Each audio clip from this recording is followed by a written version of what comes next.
December 1973, English Senior Dictation. Ready? Start. Chief Minister and friends. It gives me great pleasure to be in Madras again. I have always loved the talented people of Tamil Nadu, their art and culture, and I consider it a privilege to be in your midst today. I thank the people of Tamil Nadu for having donated so generously to the Defence Fund. Your Chief Minister has been kind enough to refer to my own state. It is true that Uttar Pradesh is a big state not only in size but even more so in population. But it is by all means a very poor state, certainly the poorest in our country, if I may say so. In the recent war, it had the largest number of martyrs and seriously wounded Jawans and other officers in the various hospitals in India. I am happy to say that people there have also made a major effort in collecting money for the defense fund and have contributed about rupees 5 crores.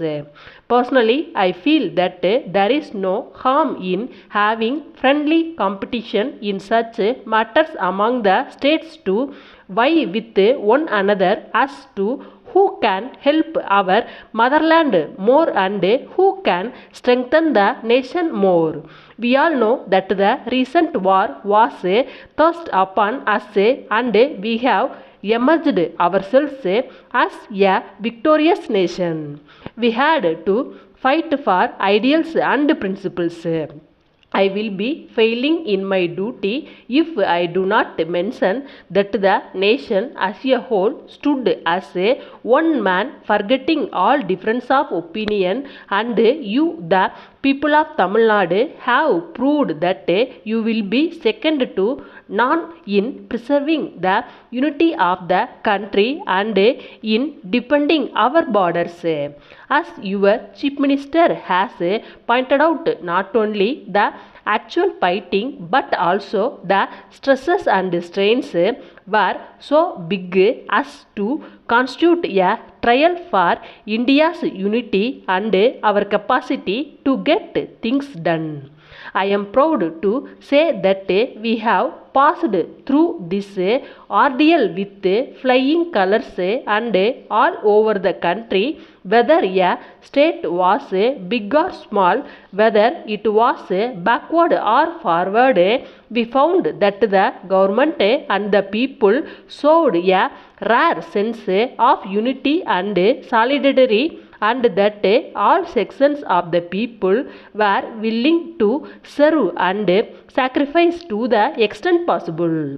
It was a matter for pride and satisfaction that in our defense forces and other organizations and the actual fighting people of all the states in our country had more or less an equal share.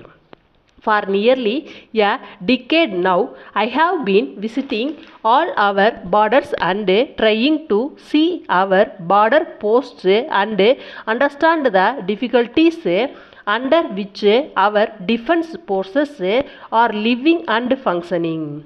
After the war, I had been to some of the big hospitals where large numbers of our wounded Jawans were receiving treatment in the ice-found Ladakh and in the jungle areas of our eastern borders. There I have seen a number of young officers and Jawans from Tamil Nadu as indeed from other southern states. So, if today India is united and strong and respected by the world, it is because of the courage, the spirit of unity and patriotism of these brave and young people. I should like on this occasion to pay homage once again to all those who have sacrificed their lives and convey my deepest sympathy and good wishes to those who lost their limbs and who have to begin life afresh. I wish to pledge our deep sense of gratitude to all of them.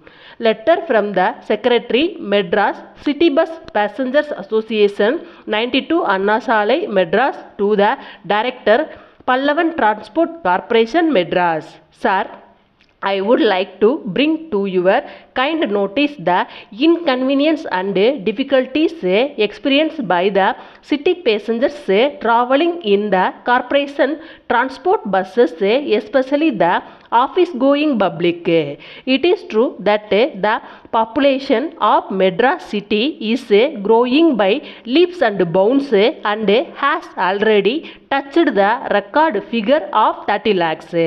Added to this, there is the floating population who come to the city on some business or other and stay for short periods.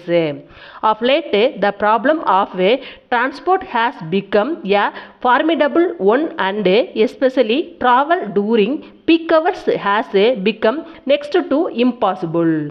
The bus conductors use their saliva while issuing tickets. Passengers also do not protect because some do not mind it and some want to avoid arguments with the conductors, but this harmful and unhygienic habit is continuing, although it has been brought to the notice of higher authorities on many occasions. It will be very much appreciated if the conductors are provided with wet sponge pads attachable to their bags containing tickets, and regular checks should be made to see that they are made use of. On behalf of the city passengers, I earnestly appeal to you to take all possible steps to improve the services early and avoid the inconvenience and hardships caused to the travelling public. Yours faithfully.